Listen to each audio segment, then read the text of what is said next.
Você já esteve sozinho em casa, com tudo em silêncio, e teve certeza de que ouviu alguém te chamar? Não foi um barulho qualquer, nem algo que pudesse ser confundido com o som da rua ou com o vento.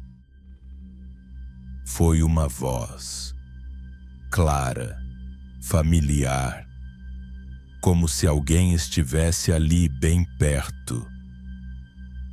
Talvez tenha acontecido no fim da noite, talvez durante um banho ou ao caminhar por um cômodo escuro. Você olhou para os lados, sentiu o coração acelerar e, mesmo sabendo que estava sozinho, teve certeza de que alguém te chamou. A maioria das pessoas já viveu algo assim, mas quase ninguém fala sobre isso. Por quê? A ciência chama isso de percepção auditiva sem estímulo externo.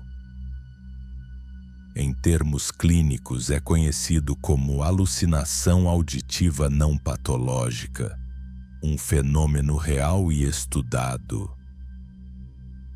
Segundo a neurociência, é perfeitamente possível ouvir vozes, passos ou sussurros mesmo em plena sanidade mental. O cérebro humano é uma máquina de interpretação, e quando privado de sons reais, ele começa a preencher as lacunas com sons internos. Isso acontece principalmente em ambientes silenciosos demais com iluminação baixa e durante estados emocionais mais intensos. Em outras palavras, quando o corpo está em alerta e o ambiente está calmo, o cérebro pode ativar memórias sonoras e transformá-las em experiência. Em 2006, um caso intrigante foi estudado por pesquisadores da Universidade de Edimburgo. Evelyn, uma mulher saudável sem histórico clínico, relatou ouvir a voz da mãe falecida todas as noites. A voz chamava seu nome, sempre a mesma entonação, sempre no mesmo tom sereno, quase triste. Nenhuma outra manifestação ocorria, apenas a voz. Evelyn continuou levando a vida normalmente, mas as vozes nunca pararam. 7 anos depois, elas ainda estavam lá. Evelyn nunca contou para ninguém. Até o dia em que a filha mais velha, de apenas 8 anos, perguntou se a voz da vovó também falava com ela. Evelyn congelou.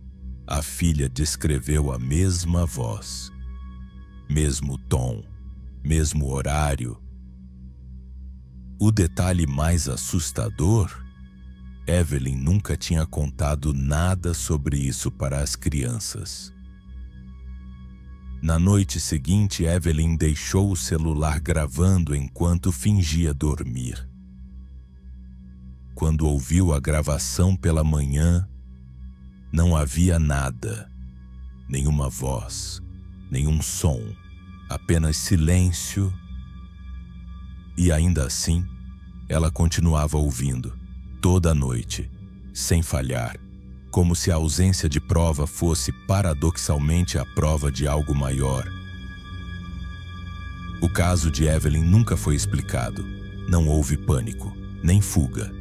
Ela continuou morando ali, criando suas filhas. Apenas aprendeu a conviver com aquilo, com a presença invisível que noite após noite murmurava o seu nome. Lucas foi o primeiro a relatar algo diferente. Era 2012. Ele participava de um experimento voluntário conduzido por uma universidade canadense. A proposta era simples: isolar voluntários em uma câmara completamente silenciosa por até 45 minutos, sem luz, sem som, sem distrações, apenas eles e a própria mente. Lucas entrou na sala rindo. Achou que seria fácil. Fechou os olhos, relaxou e esperou. Por alguns minutos nada aconteceu. Depois, começou a ouvir um zumbido muito fraco. Então, uma voz abafada. Logo em seguida, passos, como se alguém estivesse dentro da câmara com ele.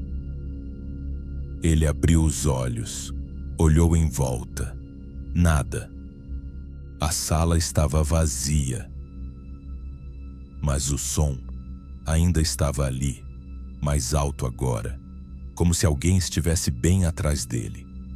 Ele se virou de uma vez e o som cessou, por completo. Lucas saiu da câmara suando frio. Disse que era só impressão, que estava tudo bem. Mas no caminho para casa, ele ouviu a voz de novo, sozinha, no banco de trás do carro. Essa foi a última vez que ele falou sobre aquilo. Passaram-se dias, sem vozes, sem passos, só o silêncio. Mas algo nele mudou. A esposa percebeu, os colegas comentaram. Lucas começou a dormir mal, a ficar na defensiva, a se assustar com o som do próprio nome. 3 semanas depois, a esposa encontrou o quarto trancado por dentro. Lucas não respondia. Quando a polícia arrombou a porta, ele estava sentado no chão, olhar fixo, tremores leves nas mãos, e uma frase repetida em voz baixa como um sussurro incessante. Ela está aqui, ela nunca saiu. Lucas foi internado por vontade própria alguns dias depois, não por medo, mas por exaustão.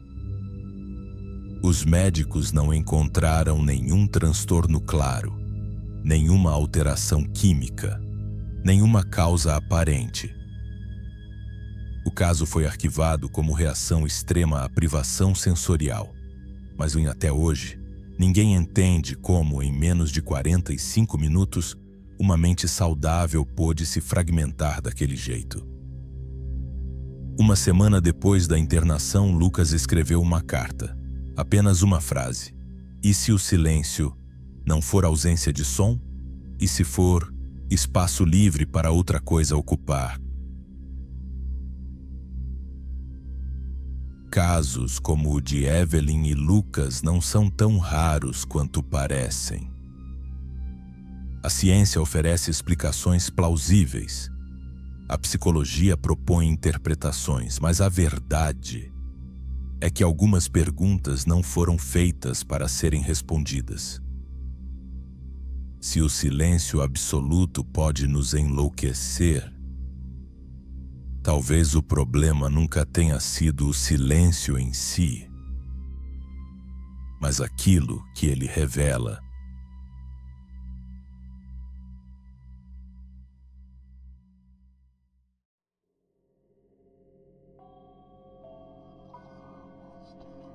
Aqui no canal O Quinto Sussurro, o medo não grita, ele sussurra, e você vai ouvir. E se você tiver coragem de continuar ouvindo, inscreva-se no canal e ative o sininho. Mas lembre-se, alguns sussurros poderão nunca mais sair de sua mente.